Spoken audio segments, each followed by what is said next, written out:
The crystal wineglasses clinked against bone china as my mother slammed her hand on our family's mahogany dining table. $50,000 is nothing to you. How dare you refuse to pay for your sister Amanda's dream wedding? I took another bite of my salmon, carefully dabbing my lips with the embroidered napkin my mother was so proud of. The one I'd quietly replaced last Christmas when the original set was worn out. Like everything in this house, it existed thanks to my anonymous financial support. Sarah, my father's voice carried that familiar tone of disappointment. Your sister has always supported this family. Now it's your turn to step up. I suppressed a smile at the irony. If they only knew about the monthly transfers that kept their lights on, their cars running, and this very roof over their heads. Amanda sat across from me, tears strategically welling in her eyes. At 32, my older sister had perfected the art of emotional manipulation. It's not just the ceremony, she sniffed. It's the venue at the plaza, the designer dress, the diamonds. Jason's family expects certain standards. Jason, her investment banker fiancé who, unknown to my family, had already been turned down for loans by 3 banks I consulted for. But they didn't need to know that. Yet. I work in tech support, I said mildly, maintaining my cover. $50,000 is a lot of money. Tech support. Mom threw her hands up. While your sister is marrying into the Peterson family, do you know what connections like that are worth? I did, actually. My investment firm had declined to do business with Peterson Holdings last year due to their questionable financial practices. Another detail my family didn't need to know. Yet. Maybe if you finished your MBA instead of dropping out to find yourself, Dad added, you'd understand the importance of family obligations. The MBA I'd abandoned 6 years ago to start my first company. Now I owned 5, including the financial technology firm that processed the Peterson family's rejected loan applications. Amanda reached across the table, her diamond tennis bracelet catching the light. Another gift I'd secretly funded through Mom's Christmas budget. Sarah, please.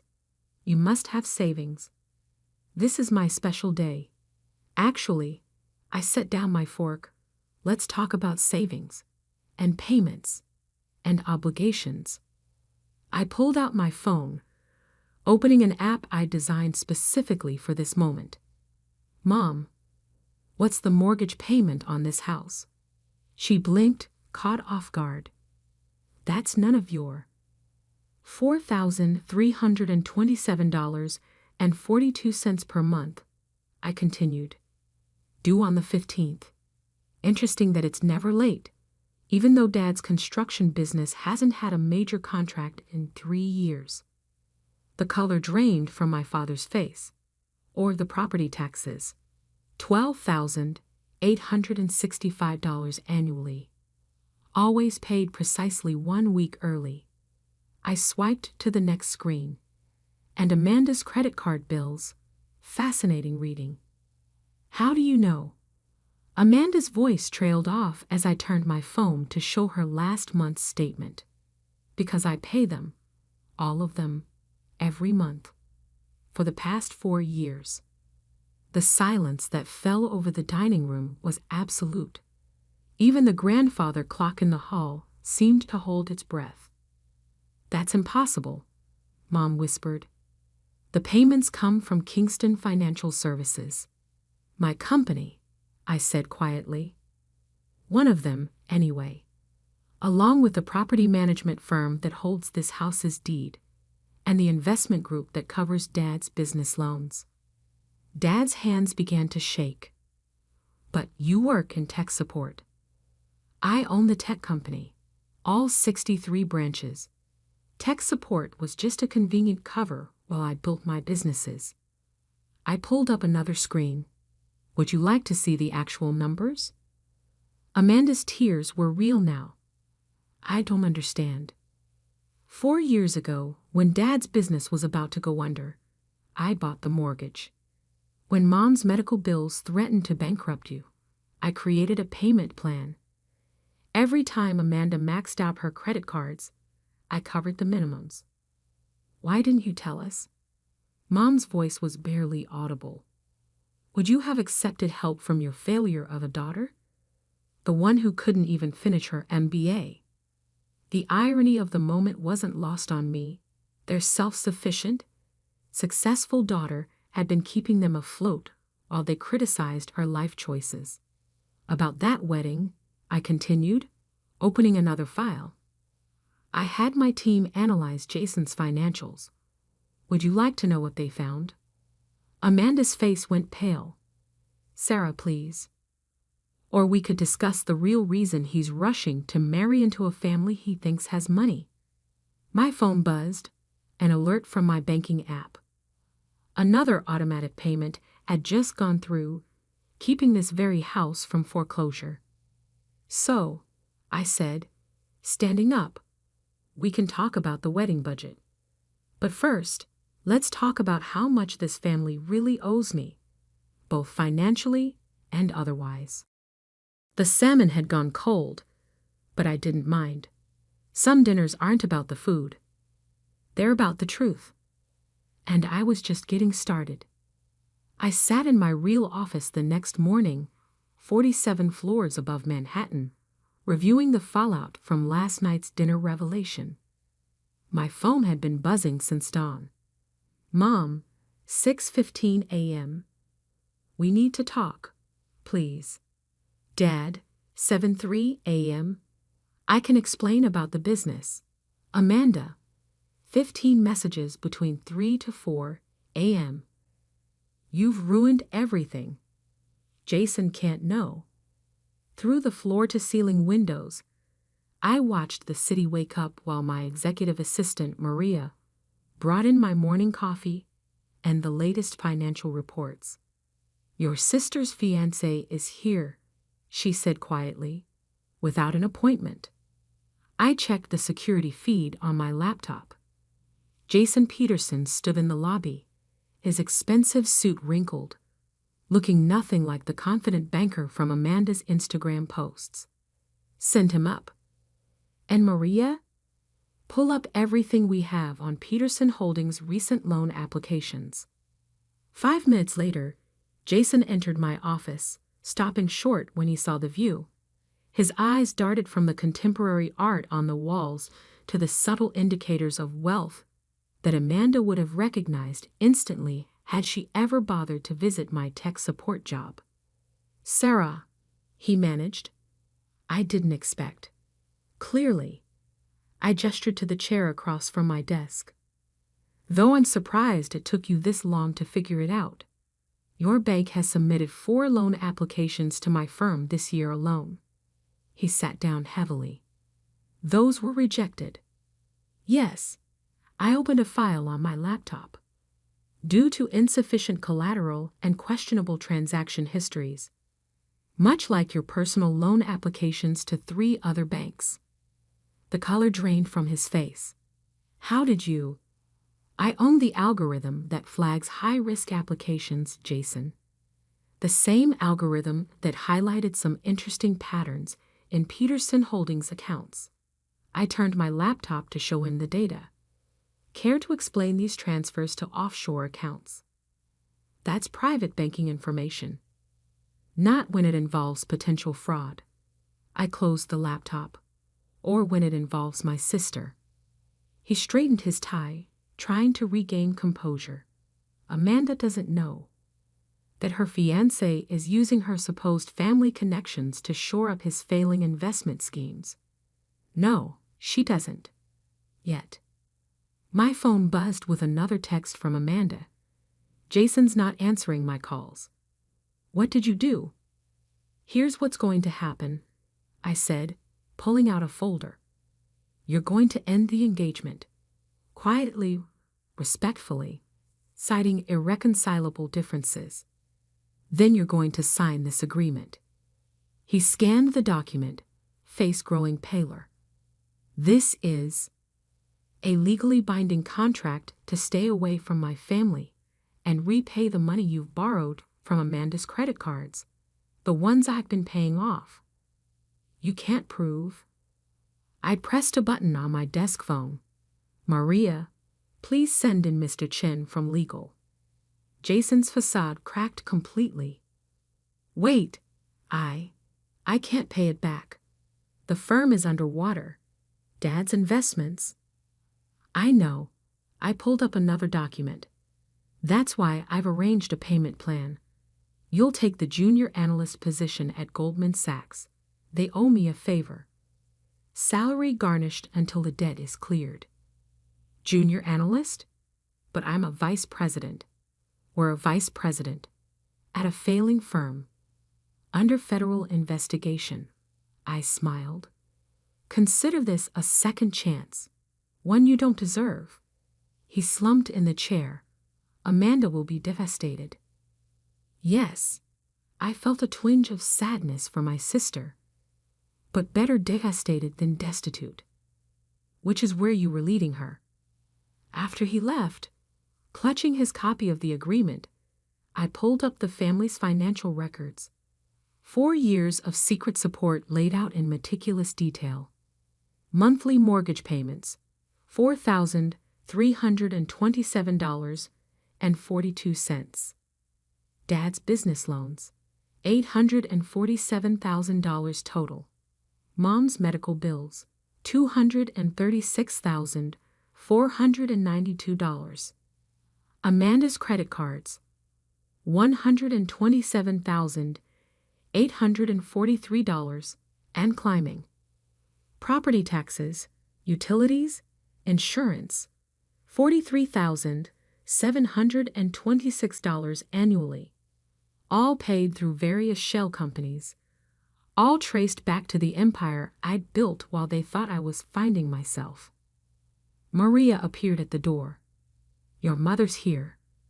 With your sister. I checked the security feed. Mom looked smaller somehow.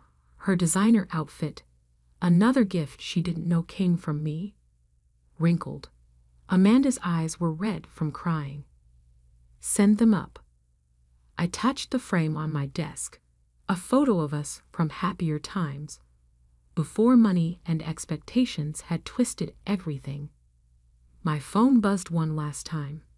A text from Dad. I just checked the business accounts. All these years, it was you keeping us afloat. I don't know whether to be grateful or ashamed. I typed back. Try honest. For once. The elevator chimed, bringing my mother and sister to the moment of truth. Through the glass walls, I watched them approach, their faces a mix of shock and awe as they took in my real world. Time to show them exactly who their ungrateful daughter had become, and maybe, just maybe, help them understand that real family support goes both ways. But first, they needed to learn what gratitude actually meant. The door opened, and the next chapter of our family story began. Mom stopped just inside my office door, her eyes darting between the awards on the wall. Financial Times, 40 under 40. Forbes' Most Innovative Companies. Wall Street Journal's Rising Star in FinTech. Amanda moved straight to the floor-to-ceiling windows, pressing her hand against the glass. This building, we can see the plaza from here. Her voice cracked, where my wedding was supposed to be. Sit, I said quietly, gesturing to the leather chairs facing my desk. We have a lot to discuss. They sat, looking out of place in my sleek modern office. Mom clutched her Hermes bag, last year's Christmas gift from me, though she thought it came from Dad. Jason came to see me, I started. Amanda's head snapped up. He won't answer my calls. What did you do? Showed him the consequences of fraud. I opened a folder. These are copies of the credit card statements he forged your signature on. The unauthorized loans. The offshore accounts. Mom reached for the documents with trembling hands. But his family, the Petersons. are under federal investigation. I pulled up the latest SEC filing on my laptop. Peterson Holdings has been running a sophisticated Ponzi scheme. Jason was trying to use Amanda's supposed family wealth to shore up their collapsing empire. Amanda's carefully applied makeup began to streak. You're lying. Jason loves me. Jason loves money. I showed them his loan applications. He's been rejected by every major bank in Manhattan. Except he didn't know that my company owns the risk assessment algorithm they all use. Your company, Mom whispered. Kingston Financial Technologies. The one that's been paying our bills? Yes. I pulled up the family's financial records. 4 years of mortgage payments. Dad's business loans. Your medical bills after the cancer scare. Amanda's credit cards. Amanda stood up abruptly. I never asked for your help. No. You just maxed out card after card, expecting Mom and Dad to cover it. Except they couldn't. Their accounts were empty, so I stepped in. Why? Mom's voice was barely audible. Why hide it? I leaned back in my chair, looking at the photo on my desk. Remember my college graduation? When I said I wanted to start a tech company instead of joining Dad's construction business? They both winced, remembering. You told me I was throwing my life away, I continued. That I'd never succeed without family connections. That I was being ungrateful for all the opportunities you'd given me. We were trying to protect you, Mom started. No, I cut in. You were trying to control me, so I left, built something of my own. And when I discovered Dad's business was failing, I had a choice. Let you all face bankruptcy or help quietly. But your tech support job, Amanda's voice trailed off, was a cover. I own the company. All of it. I gestured to the office. Everything you see, I built. While you were planning weddings and maxing out credit cards, I was creating an empire. Mom's hands twisted in her lap. The mortgage payments, they always came from Kingston Financial. I thought it was a bank. It's my bank, my investment firm, my technology company. I stood up, walking to the window. Everything you've been living on for the past 4 years came from the daughter you called ungrateful. Amanda collapsed back into her chair. The wedding deposits will be refunded. I turned back to them. I've already handled it. Along with Jason's debt to you. You had no right, she burst out. Actually, I had every right. As the person keeping this family solvent, I have the only right. I returned to my desk, pulling out 2 more folders. Now, we're going to discuss terms. Terms? Mom's voice shook. For continued financial support, I opened the first folder. Amanda, you'll enroll in financial management courses. Get a real job. I have an entry-level position in our HR department if you want it. Learn to live within your means. Like a common worker, she sneered, but the effect was ruined by her smeared mascara. Like an adult, I turned to Mom. The country club membership, the shopping trips, the social events. All of it stops until Dad's business stabilizes. I'll maintain the mortgage and essential bills, but the luxury spending ends now. You can't dictate how we live. Mom protested. Actually, I can, because it's my money you've been living on. I softened my tone. I don't want to control you. I want to help you become financially independent. But that requires changes. My phone buzzed. A text from Dad. Just met with the bank. They showed me everything you've done for us. Can we talk? Jason's gone, I told Amanda gently. That's saving you from a lifetime of fraud and debt. The question is, are you ready to save yourself? The silence stretched between us, filled with years of expectations, disappointments, and unspoken truths. Finally, Mom spoke. All this time, we thought we were supporting you. And I was supporting everyone. I stood up. Now you have a choice. Accept help on my terms, or figure it out on your own. But no more lies, no more pretense, and no more calling me ungrateful. The city stretched out below us, vast and unforgiving, much like the truth they were finally facing. What's it going to be? 6 months later, I sat in my office reviewing the family's progress reports.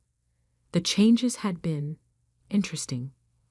Amanda's HR performance review lay open on my desk. Shows promising initiative. Successfully implemented new employee orientation program, requesting additional training in corporate communications. My sister had surprised everyone, including herself. After 2 weeks of crying and raging about Jason, she'd thrown herself into her entry-level job with unexpected determination. Maybe watching her fiancé's perp walk on CNBC had been motivational. Maria entered with my morning coffee and the latest family financial summaries. Your mother's credit card statement, she said, placing it on top. Within budget for the 3rd month running. I scanned the numbers, noting the difference. Gone were the $5,000 shopping sprees and $900 salon visits. Instead, I saw reasonable purchases at mid-range stores. Progress. My phone buzzed with a text from Mom. Lunch today? Dutch treat. I'm using my new budgeting app. The corners of my mouth lifted. Small steps. Dad's business report came next. Under my company's guidance, he'd scaled down, focused on smaller contracts, and started showing actual profits. He'd even hired a proper accountant. One of my recommendations who reported directly to me. Your father's waiting in the conference room, Maria mentioned. With the blueprints you requested. Ah yes, the new project. I found Dad spreading construction plans across the conference table. He looked different now. Less artificial polish, more genuine competence. Sarah, he straightened up. I've reviewed the community center plans. If we'd adjust the materials here and here, he pointed to specific sections. We can keep the quality, but reduce costs by 15%. Good. I studied the modifications, because this project matters. The Kingston Community Financial Education Center would offer free financial literacy classes, startup mentoring, and small business support. Funded by my company, built by Dad's, and, ironically, partially staffed by Amanda's HR team. I was wrong, Dad said suddenly, about everything. The way we treated you, the things we said. Dad. No, let me finish. He turned to face me fully. We were so caught up in appearances, in what we thought success looked like, that we couldn't see real success when it was right in front of us. Through the conference room glass, I could see Amanda leading a training session in the adjacent room.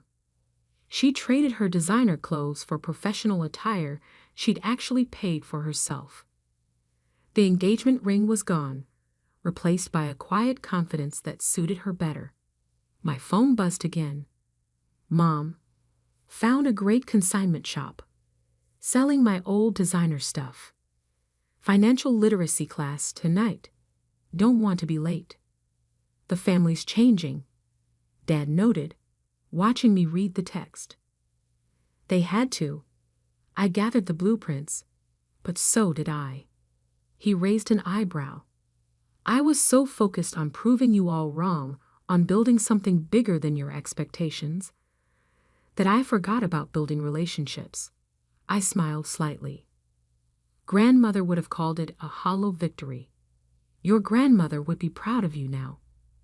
Dad touched the community center plans. This is real legacy. My laptop chimed with an alert. Amanda had just submitted a proposal for a company-wide financial wellness program, her first major project initiative. Meeting in 5 minutes, Maria announced from the doorway. The board wants to discuss expanding the community center concept to other cities. Dad gathered his things. Dinner Sunday? Your mother's cooking now, taking classes at the community college, actually sticking to a food budget. Dutch treat? I teased. Of course. He paused at the door. Thank you. Not for the money. For believing we could be better. After he left, I walked to my office window, looking out at the city where I'd built my empire. The plaza was visible in the distance, no longer a symbol of Amanda's shattered wedding dreams, but just another building in a skyline full of possibilities. My phone lit up with a group text. Amanda, got my first performance bonus, small, but I earned it. Mom, so proud of you, honey. P.S. Found a great recipe for Sunday dinner. Dad, community center estimates updated, under budget. I smiled, remembering another conversation in this office 6 months ago when I'd given them a choice. They'd chosen change. Real change, not just financial. Maria appeared with more reports. Your sister's requesting a meeting. Something about expanding the HR training program to include financial literacy for all new employees. Schedule it. I picked up the family photo on my desk, not the old one, but a new picture from last Sunday's dinner. All of us in the kitchen, learning to cook together, laughing over Mom's slightly burned lasagna. The empire I'd built was important, but watching my family rebuild themselves, that was priceless. My phone buzzed one last time. A text from Amanda. Quick question about the wellness program budget, and thanks for everything. I typed back. That's what family's for, when they're ready to learn. Outside, the city hummed with energy, full of people chasing success. But real success, I'd learned, wasn't just about proving people wrong. It was about giving them the chance to prove themselves right, even if it took a few hard lessons along the way. Outside, the city hummed with energy, full of people chasing success. But real success, I'd learned, wasn't just about proving people wrong. It was about giving them the chance to prove themselves right, even if it took a few hard lessons along the way. And sometimes, those lessons turned out to be the greatest gift of all, not just for them, but for me too.